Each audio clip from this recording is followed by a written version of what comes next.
This video is for my buddy Ariel. He just bought a barbell and some plates, and he wants to get bigger arms. So I'm making this video specifically for you, buddy. I'm going to show you some of the exercises I do for arms with a barbell.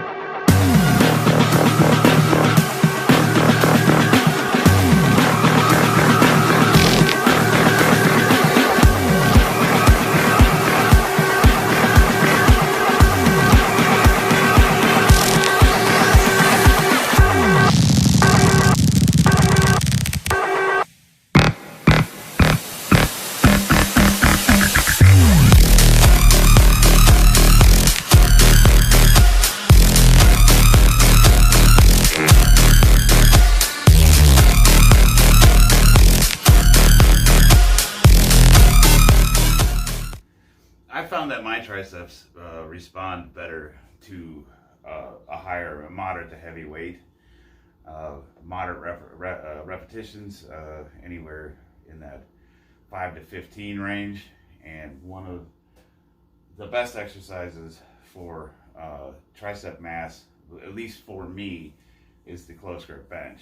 I'm going to show you a variation that's relatively easy and straightforward to do. It's not overly complicated, and what it involves is a close grip, and you're going to press it right about over your neck and just press in a slightly upward movement, which hinges your arms and focuses really heavy on your triceps. This is specifically to build the triceps. It doesn't really translate that well to powerlifting, but you know, it all ties together. The stronger you get every muscle group, you know, collectively your body gets stronger. So it's not a waste of time either.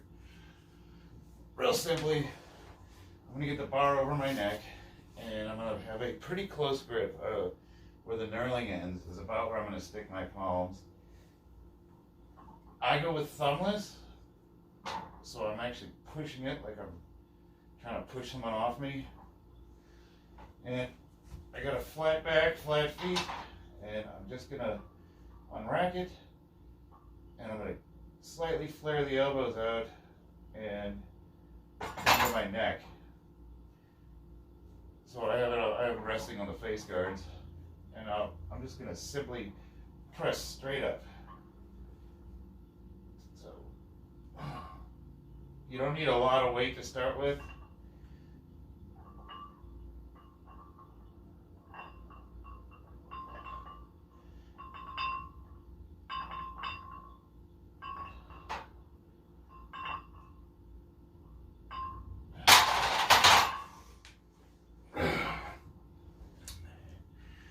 It really hammers. You can feel it in your long head. It doesn't really hit the inside too hard. We'll get to that. The next movement is going to be dips using the bench. I'll show you how to add some weight resistance to the movement.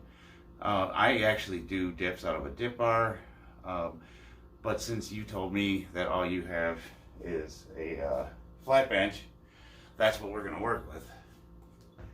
Now, I don't particularly care for this variation. I just think there's a lot better ways to do it. But since we're going with your limited equipment, I'm always the kind of guy that just works with whatever he's got. So this is what you have. This will do just fine. I kind of start with my arms straight, and I want to make sure that I'm keeping my weight over my arms. So I'm going to keep my core tight, and I'm just going to simply do dips. Try to keep those elbows behind you. You don't want to flare out. Keep them as straight as you can.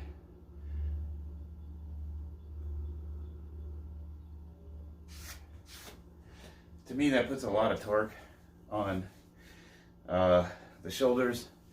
And frankly, it is possible that I'm maybe not doing them 100% correctly. Because like I said, I've got weights and I've got a weighted dip bar, which I can load properly, but it works. Let me show you how you can put a little bit of weight on yourself. So if you want to add some resistance, you can set a plate on your legs. You can work your way out. To keep your core tight for these, get your arms set.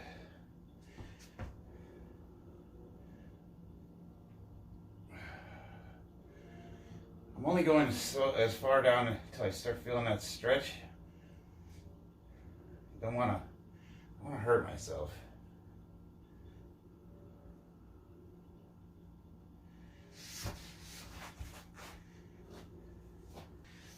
One of my favorite variations of the curl to do, it's a heavy movement, and what I like to do, I'll do these before I do other curl exercises, kind of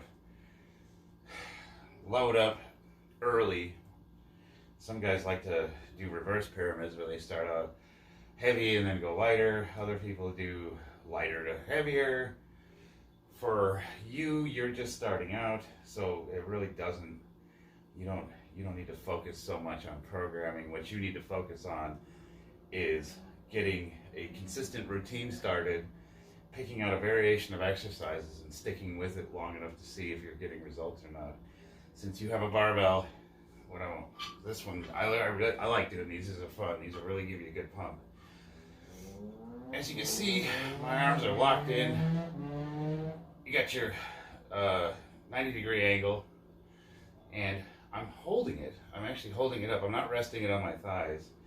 I'm going to do a curl with a squeeze at the top, and I'm going to come back down and hold it for a count of 3. 1, 2, 3, curl. 1, 2, 3, curl. 1, 2, 3, curl. And the goal with these is to put a moderate amount of weight on it, and try for beginners, I'm thinking sets of 5. You'll find that if you get a little bit of weight on the bar and you hold it for that 3-second count, it'll be hard to do more than 5 of those. That's always the one I start with. Next one's kind of a no-brainer. Barbell curls. Got kind of a neutral grip. Arms are straight. And I'm going to bend slightly forward. I kind of break the hips a little, and I got just a little bit of a bend in my knees. And I'm going to curl up and kind of try to touch my nose with it and hold it there for a second.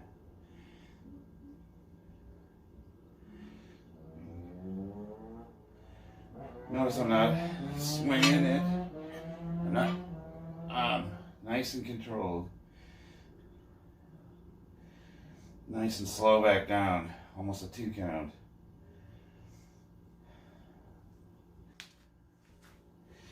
Since all you got is a barbell, some plates, I'm also going to do hammer curls with, we'll start with like 10-pound plates. I just do them, I hold them, and do them like regular curls. You can do reverse, you can turn them.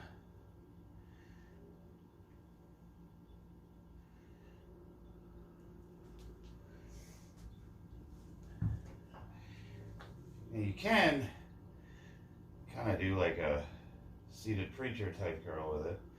Kind of the imagination is your limitation on these. Guys, I know a lot of you watching this video are going to be like, that's stupid. Why would I do that? Again, my friend Ariel, all he has is a barbell. He's got some plates, and he's got a bench that he can press out of. So I'm trying to show him how he can get some stuff done with that specific equipment.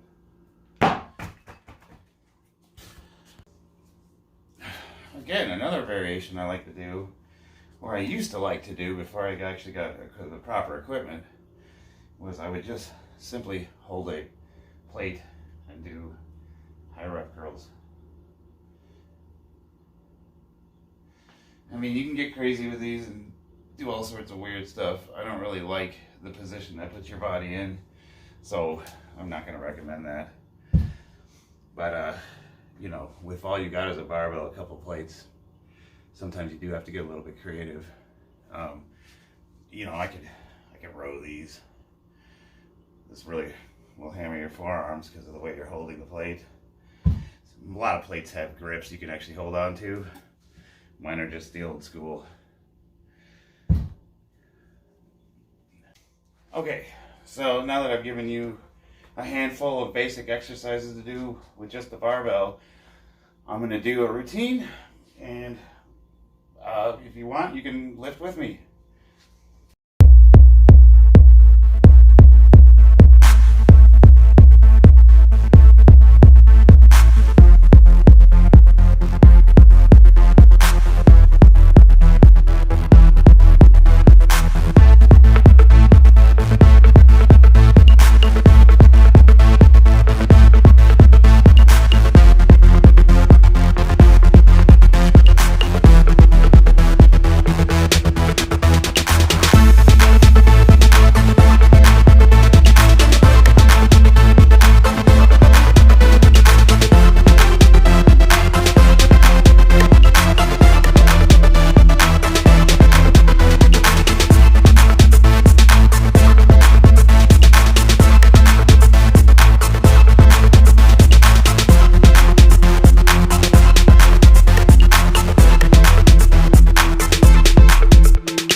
One thing I do want to focus on, regardless of what exercises you do choose, whether it's curls or barbell curls, dumbbell curls, cable pulls,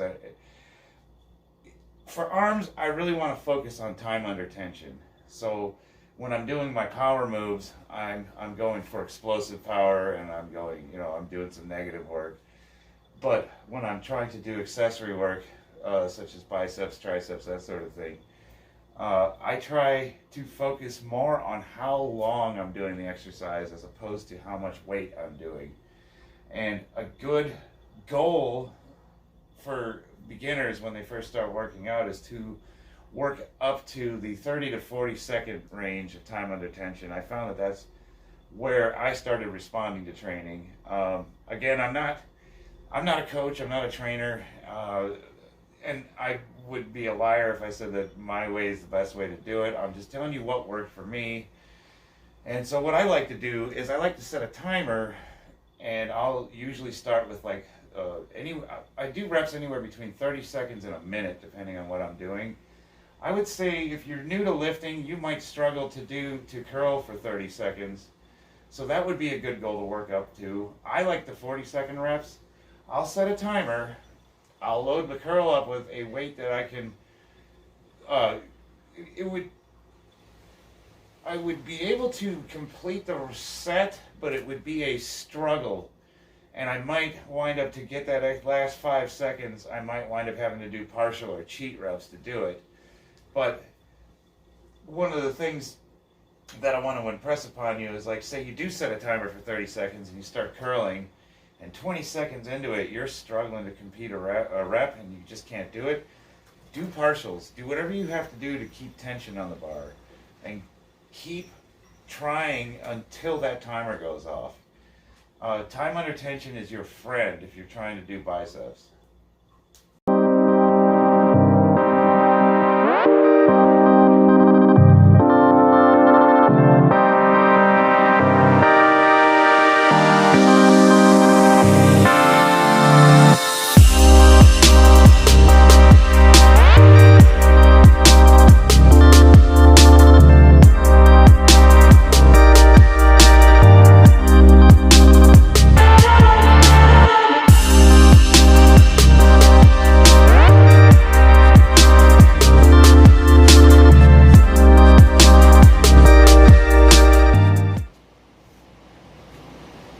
So for that last set, I set a timer for 30 seconds, and as you can see, with a barbell and 25-pound plates and holding it for 3 count pauses, that was extremely difficult for me to complete the 30-second set. I would say on a scale of 1 to 10, RPE, rate of exerted perception, rate of perceived exertion, I'm sorry. Basically on a scale of 1 to 10, how hard was it? I would put that at an 8, meaning I could complete the set without having to do any kind of weird cheating, but it was still difficult. That's the kind of effort that I think you need to put into these sets in order to see good results. Okay, one thing I want to touch on is how long you should be resting in between sets. And the answer is it depends, but generally speaking, I want to rest long enough to recuperate my strength so that I can put max effort into the next set. So I often hear guys say, you know, especially when they're doing bodybuilding stuff, you should only be resting 30 seconds to a minute in between sets. I don't personally believe that's true. I don't feel that worked that well for me. I rest more in the 5 to 6 minute range when I'm going heavy. So when I'm doing like my heavy triples, singles, compound lifts, I'm waiting almost 5 or 6 minutes before I go again, and that's so I can fully recover. The coach I was working with, he was a barbell coach, Westside barbell coach. He told me that you want to rest 6 minutes, and he gave me a bunch of reasons why going over 6 minutes is bad. I don't know those reasons. That's what I was taught, and that's what I stick with, and that's what works for me. For like these heavy curls where I'm holding it for 3 seconds, I want to be able to do more than one set of those, and if I only rest for a minute, I'm not physically strong enough to complete more than 2 sets at that weight. But if I wait 4 or 5, 6 minutes, I can do another good set, and I think that you're going to get better results from being able to complete more sets. So what my opinion is, and what works for me, is rest a little bit in between the heavy exercises. If you're going lighter, if you're trying to do higher rep stuff, there's more benefit to not waiting as long in between sets. But we want to keep things simple, especially when you're starting out. So rest a couple minutes, and you can adjust it. If you feel like you're waiting around too long to go to the next set, cut some of that rest time out. If you feel like that you can't complete the routine with the rest that if you're going too quickly, slow it down, wait a couple more minutes. The other consideration is how long do you want to be working out? If you're waiting 5 or 6 minutes for the lighter stuff, your accessory work, your workout could take an hour and a half, and that's not good either. So you do want to kind of strike that healthy balance. And to me, it's common sense. If I'm going heavy, I'm going to wait longer between sets. If I'm going lighter, I can cut that back a little bit. Fairly simple.